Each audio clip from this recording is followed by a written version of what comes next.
Bonjour à tous, c'est Thierry. Allez, dans cette vidéo, je vais vous parler de l'intégration de nos plateformes de trading, soit Sierra-Chart, Bookmap, NinjaTrader.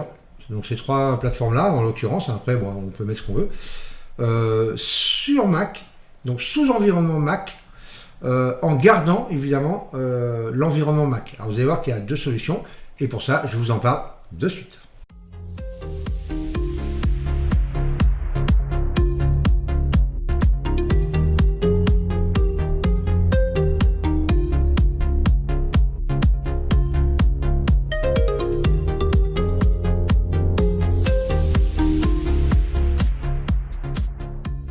Bon, alors, il y a deux solutions pour pouvoir faire tourner nos plateformes. Alors, la première, la plus simple, c'est d'avoir une plateforme qui tourne carrément sous Mac. Donc là, je suis sur mon Mac, hein, vous voyez, je suis sur mon bureau Mac, il n'y a pas de souci, vous voyez, j'ai la pomme et tout, ici, ok, propos de ce Mac, tac, tac, ok.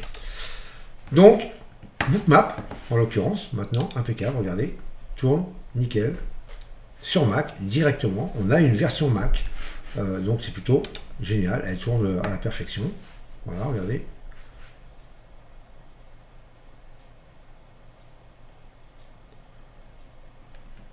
Hop, c'est parti, si ça ne merde pas, parce qu'hier ça merdait un peu quand même. Voilà. Ok. Voilà. Alors, si je vais sur le CRUD, par exemple. Ouais, c'est bon. Ah ouais, il a du mal. Ok. Bon, oh, regardez ça.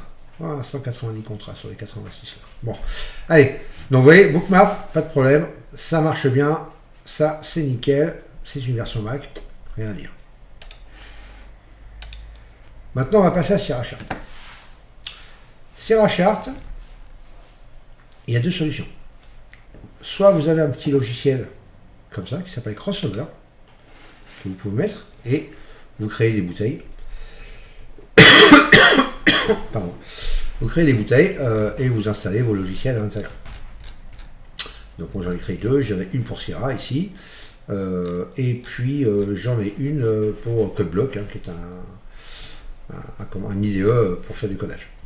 Donc voilà, et après vous pouvez lancer, donc si je lance, je peux lancer Sierra d'ici directement, ou moi du coup je l'ai mis en raccourci, hein, ici dans le doc, donc ce qui fait que, regardez, si je ferme Crossover, je vais fermer Crossover. Voilà. Et là, si je clique sur Sierra, vous voyez, Sierra-Chart avec un C, Sierra-Chart, et bien, voilà, ça, vous voyez, ça me lance Crossover directement. Donc ça, c'est plutôt pas mal, vous allez voir, ça marche bien. Normalement. Voilà, boum, Sierra se lance, vous voyez, version 2048. Hop, il est à côté, il est ici. Non, attendez, par contre, il faut que je réduise, parce qu'il était sur votre écran. Ok, voilà, vous voyez, j'ai Sierra, pas de souci. Par contre, je ne sais pas s'il va vouloir se connecter. Un coup il marche, un coup ça va, ça marche. Ok, donc vous voyez, Sierra, pas de problème, je peux loader mes chartbooks, hein, j'ai aucun souci avec ça, et faire ce que je veux, voilà, il n'y a pas de souci. Ok, et ça tourne plutôt très bien, d'ailleurs. Enfin, voilà, je peux vous loader un truc, par exemple, je sais pas, qu'il n'y ait pas grand chose dedans, chartbook 1 peut-être. Voilà, des fois des chartbooks que je fais pour faire les tests, il y a un ou deux graphiques dedans. En plus, ça sert du Securing AccuFeed. Je ne sais pas si j'ai AccuFeed en flux installé avec aussi, parce que c'est pareil, il faut le... Je ne me rappelle plus si je l'avais installé sur celui-là ou pas. Je confonds avec Linux. Ah si, je l'avais mis. Ok. Vous voyez, voilà. Donc il va me lancer aussi AccuFeed. Voilà. Il n'y a pas de problème, je peux connecter le flux que je veux. Pareil, à installer aussi avec Crossover. Bon, voilà, vous voyez, et ça, hop, ça va loader un chartbook, un graphique, vous voyez, enfin, il n'y a pas de souci, ok, ça marche bien. Ça, c'est la première solution, et vous voyez que je reste avec Sierra sous mon environnement Mac, hein. Je peux bouger l'écran, vous voyez, je l'ai sorti sur l'écran d'à côté, voilà, le remettre là, aucun problème, je reste sous mon environnement Mac. Donc ça, c'est plutôt pas mal. Si jamais vous avez éventuellement voilà, des petits problèmes, ou une machine qui ne sonne pas trop, je sais pas quoi, bon, moi c'est vrai qu'il est sous neuf, mais bon, c'est pas non plus une config de la mort qui tue, hein, à propos de ce Mac, regardez. Hein. C'est un 21 3 Go 7, c'est un i5 Seeker. Hein, donc c'est un, bon, par contre, c'est la dernière génération, c'est la 9e génération, l'i5. Voilà, mais il n'y a rien d'extraordinaire. J'ai la mémoire par contre que j'ai rajouté, 40 Go. Voilà, mais sinon, honnêtement, regardez la carte graphique, c'est pas une grosse carte graphique, hein. Donc elle permet, voilà, des petits trucs, ça ne pose pas de problème pour le graphique là, mais voilà, faut pas non plus trop lui en demander. Mais en tout cas, moi ça me suffit. Si jamais des fois vous avez une config un peu moindre, et ben à ce moment-là, on peut aussi passer par, et ça c'est plutôt sympa, vous allez voir, donc ça je vais hop. Vous installez un logiciel qui s'appelle Parallel Desktop. Alors, Parallel Desktop, pour ceux qui connaissent l'environnement Mac, on va dire que c'est l'équivalent de Windows sur Windows ou Linux, que vous connaissez de VirtualBox ou VMware. Un peu plus d'ailleurs, ça rapprochant de VMware que de VirtualBox. Voilà. La vraie différence, c'est l'intégration. Vous allez voir. Donc là, je lance Parallel Desktop. Donc là, vous l'installez. Alors, ce sont des logiciels payants. Vous les avez comme vous avez envie, ou vous les achetez. J'ai 3 systèmes installés dessus. J'ai un Linux, j'ai un Mac OS où je fais quelques tests des fois, et j'ai un Windows. Donc voilà, je vais lancer mon Windows. Donc ce qui est plutôt sympa, c'est que vous voyez en plus la petite miniature de Windows, vous voyez, quand il se lance.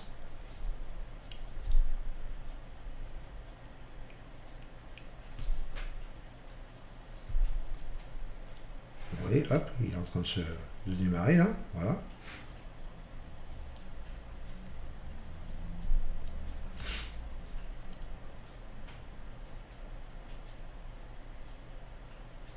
Voilà, et là vous voyez, je suis sur mon bureau. Je suis sur mon bureau Windows, mais regardez là, j'ai toujours mon environnement Mac. Alors pour vous montrer que je suis bien sous Windows, on va faire affichage, on va quitter cohérence, voilà.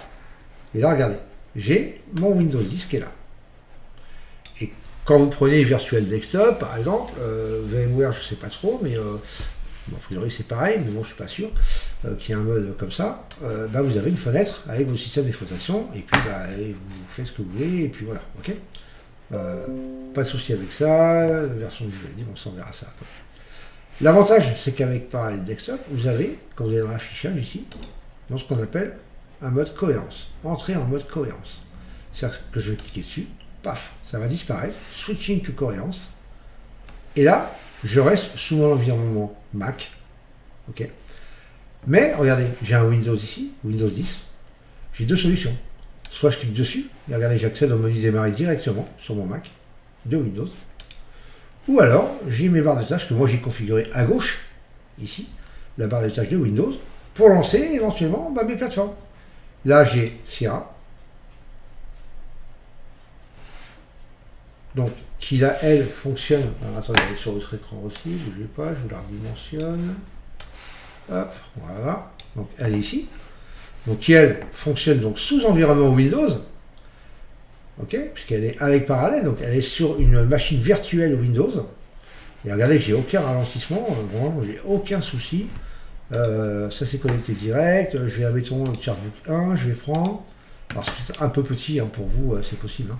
Donc là, c'est. Vous voyez, par contre, je suis pas du tout sûr d'avoir un QFeed sur cette. Là-dessus, je vais regarder ça de suite, mais je suis pas sûr du tout. Je crois que c'est sur Mac que je l'ai installé, mais pas Windows, je crois pas.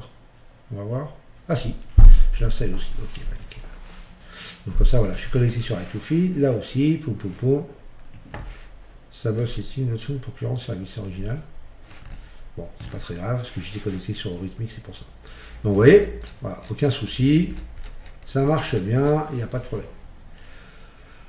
Ok, et ensuite vous avez, bah, regardez par exemple, j'ai aussi donc Bookmap, que je me suis mis, bon là j'ai pas besoin moi de le lancer là, je l'ai mis en dépannage au cas où ça merdait un jour avec la version Mac, pour pas être en RAD éventuellement, et me servir que de Windows, mais voilà, je me mets ça, mettons, hop là, à moitié entre un écran et un deuxième écran.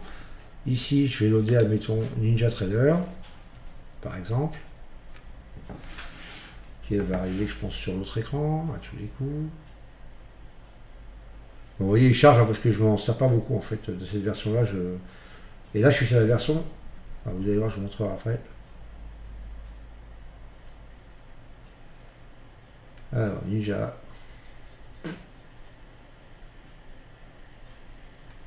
Quand tu veux. Voilà, j'ai entendu le bruit.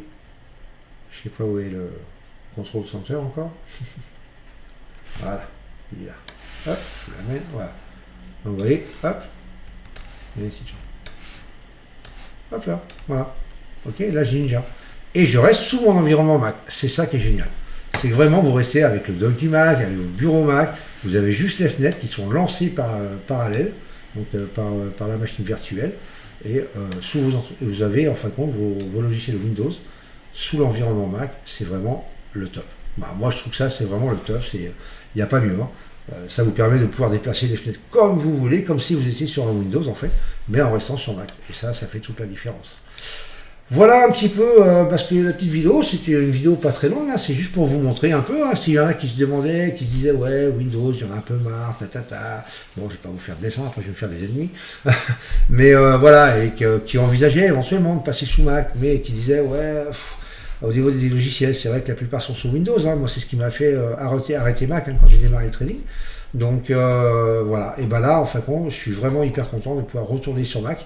J'avais retenté l'expérience il y a 1 an, à peu près, et je n'avais pas pu rester, puisqu'à l'époque, j'avais une configuration à 6 écrans, et là, c'était très compliqué.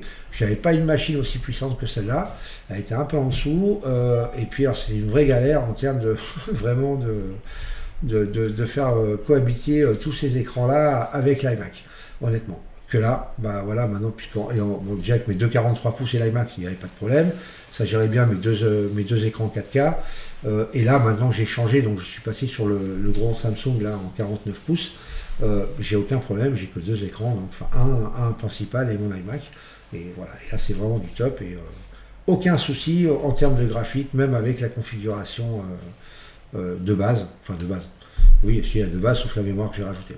Voilà. Je vous embête pas plus, j'espère que cette vidéo vous aura servi. Si vous avez aimé, n'oubliez pas de liker, abonnez-vous si vous ne l'êtes pas encore. Et puis je vous dis à la prochaine vidéo. Voilà, peut-être ce week-end une vidéo, on verra, mais sinon voilà, je vais être un peu encore occupé la semaine prochaine. Mais à partir du début mars, on repart avec les petites vidéos d'analyse et les niveaux et tout ça. Et pour vous montrer un petit peu ce que je risque d'intégrer dans les vidéos, normalement une fois que j'aurai fait, on va dire, plutôt des choses plutôt sympas. Ou alors, attendez, je suis en train juste de, regarder un truc.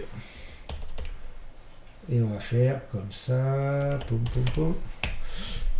Et comme ça, si je suis content, par exemple, de ce que je fais, et ben, je pourrais faire un truc comme ça.